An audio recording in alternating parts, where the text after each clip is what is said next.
ಪತಿ ಪತ್ನಿಯರಿಗೆ ಅತಿ ದೊಡ್ಡ ಸಂಪತ್ತು ಯಾವುದು? ಪ್ರಶ್ನೆ ಸರಳವಾದರೂ ಸರಿಯಾದ ಉತ್ತರ ಸಿಗುವುದು ವಿರಳ. ಒಬ್ಬೊಬ್ಬರ ಉತ್ತರ ಒಂದೊಂದು ಬಗೆಯಾಗಿರಬಹುದು.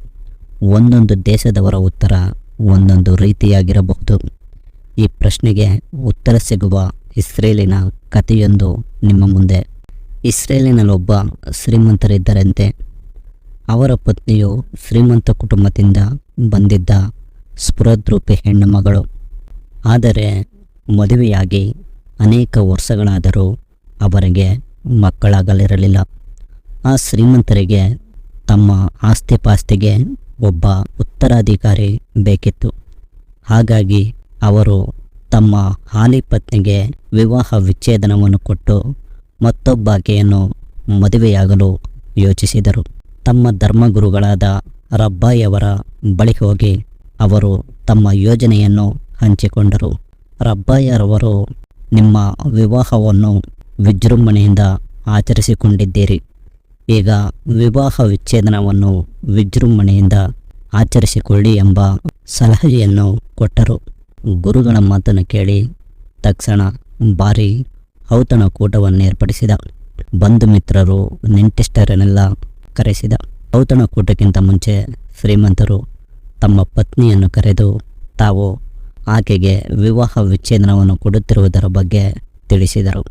ಅಂತಹ ಸಂದರ್ಭದಲ್ಲಿ ಎಲ್ಲ ಹೆಣ್ಣು ಮಕ್ಕಳು ಮಾಡುವಂತೆ ಆಕೆಯು ಗಟ್ಟಿಯಾಗಿ ಅಳಲಾರಂಭಿಸಿದಳು. ಆಗ ಶ್ರೀಮಂತರು, ನೀನು ಅಳಬೇಕಿಲ್ಲ, ನಾನು ನಿನ್ನನ್ನು ತವರು ಮನೆಗೆ ಬರಿಗೈಯಲ್ಲಿ ಕಳುಹಿಸುವುದಿಲ್ಲ. ನನ್ನ ಆಸ್ತಿ ಪಾಸ್ತಿ ಸಿರಿ ಸಂಪತ್ತು ನಿನಗೇನು ಬೇಕೋ, ಎಷ್ಟು ಬೇಕೋ ಅಷ್ಟನ್ನು ತೆಗೆದುಕೊಂಡು ತವರು ಮನೆಗೆ ಹೋಗಬಹುದು ಎಂದರು. ಆಕೆ ಬಿಕ್ಕಿ ಬಿಕ್ಕಿ ಅಳುತ್ತಲೇ, ನಾನೇನೇ ಆಯ್ದುಕೊಂಡರೂ ನೀವು ನಿರಾಕರಿಸುವುದಿಲ್ಲವೇ ಎಂದು ಕೇಳಿದರು. ಶ್ರೀಮಂತರು, ನಿರಾಕರಣೆಯ ಮಾತೇ ಇಲ್ಲ, ಇದು ನನ್ನ ವಾಗ್ದಾನ ಎಂದರು. ಅನಂತರ ಭೋಜನಕೂಟ ಆರಂಭವಾಯಿತು. ತೀರ್ಥ ಪ್ರಸಾದಗಳು ಧಾರಾಳವಾಗಿದ್ದವು.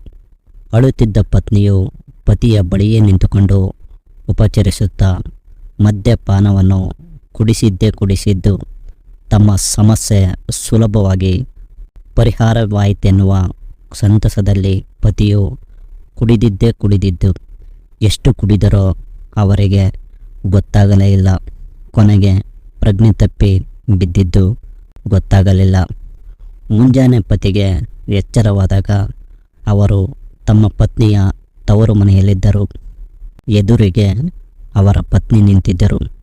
ಪತಿ ಕಕ್ಕಬಿಕ್ಕಿಯಾಗಿ, ನಾನು ನಿನಗೆ ನೆನ್ನೆಯೇ ವಿವಾಹ ವಿಚ್ಛೇದನವನ್ನು ಕೊಟ್ಟೆನಲ್ಲ, ನಾನು ನಿನ್ನ ತವರು ಮನೆಗೆ ಹೇಗೆ ಬಂದೆ ಎಂದರು. ಆಗ ಆಕೆ ನಸುನಗುತ್ತಾ, ವಿವಾಹ ವಿಚ್ಛೇದನವನ್ನು ಘೋಷಿಸುವಾಗ ನಿಮ್ಮ ಸಿರಿ ಸಂಪತ್ತಿನಲ್ಲಿ ಏನನ್ನು ಬೇಕಾದರೂ ಎಷ್ಟು ಬೇಕಾದರೂ ನಾನು ತವರು ಮನೆಗೆ ಕೊಂಡೊಯ್ಯಬಹುದು ಎಂದಿದ್ದೀರಿ.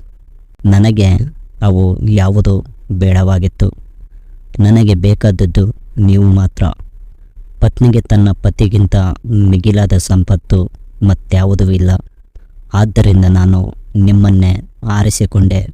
ಪ್ರಜ್ಞಾಹೀನರಾಗಿದ್ದ ನಿಮ್ಮನ್ನು ಇಲ್ಲಿಗೆ ಹೊರಿಸಿಕೊಂಡು ಬಂದೆ ಎಂದರು. ಆ ಮಾತುಗಳನ್ನು ಕೇಳಿದ ತಕ್ಷಣ ಪತಿಗೆ ಹತ್ತಿದ್ದ ಮತ್ತೆಲ್ಲ ಇಳಿಯಿತು ಮತ್ತು ಬುದ್ಧಿಯೂ ತಿಳಿಯಾಯಿತು. ನೀವೇ ನನಗೆ ಬೇಕಾದ ಸಂಪತ್ತು ಎನ್ನುವ ಪತ್ನಿಯ ಪ್ರೀತಿಯ ಮುಂದೆ ಕರಗಿ ಹೋದರು. ಇಂತಹ ಒಳ್ಳೆಯ ಪತ್ನಿಗೆ ವಿಚ್ಛೇದನ ಕೊಡುತ್ತಿದ್ದನಲ್ಲ ಎಂದು ಪಶ್ಚಾತ್ತಾಪವಾಯಿತು. ಅವರು ಆಕೆಯನ್ನು ಮತ್ತೆ ತಮ್ಮ ಮನೆಗೆ ಕರೆದುಕೊಂಡು ಹೋಗಿ ತಮ್ಮ ಸುಖಿ ಸಂಸಾರವನ್ನು ಪುನರಾರಂಭಿಸಿದರು. ಅವರ ಸುಖಿ ಸಂಸಾರವನ್ನು ನೋಡಿ ಸಂತಸಗೊಂಡ ಭಗವಂತ ಅವರಿಗಿದ್ದ ಒಂದೇ ಒಂದು ಕೊರತೆಯನ್ನು ನಿವಾರಿಸಿದನಂತೆ. ಮಕ್ಕಳ ಭಾಗ್ಯವನ್ನು ಕರುಣಿಸಿದನಂತೆ.